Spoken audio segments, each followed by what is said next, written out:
As he wandered through the park, his eyes fell upon a sight that stopped him in his tracks: Magdalene, radiant and happy, surrounded by the daughters he had cast aside.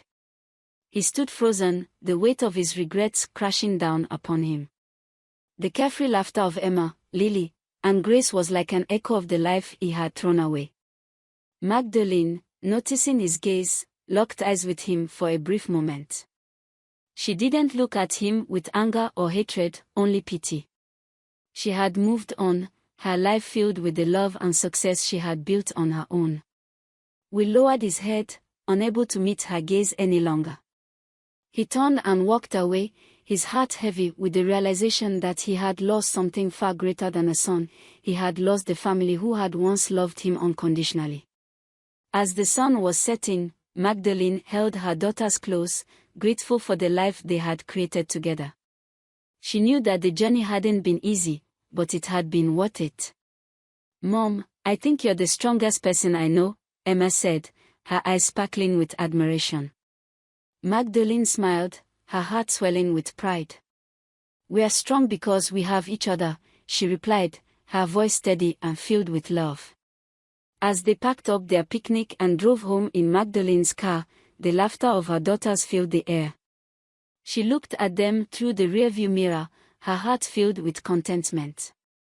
One morning when Magdalene's life took another unexpected turn. She had just finished her morning coffee at a quaint cafe near her office and was rushing to a meeting. Balancing a folder of documents in one hand and her phone in the other, she accidentally bumped into someone as she turned a corner. "I'm so sorry," she exclaimed, looking up to see a tall man with a warm smile.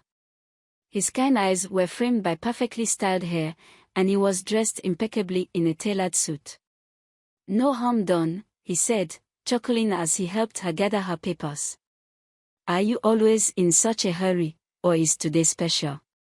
Magdalene couldn't help but laugh, feeling a flutter in her chest.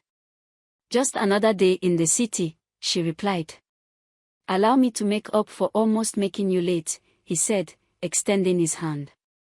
"I'm David." "And you are?" "Magdalene," she replied, shaking his hand. Little did she know, David was the CEO of a major tech company headquartered just blocks away. That chance encounter would mark the beginning of a beautiful journey.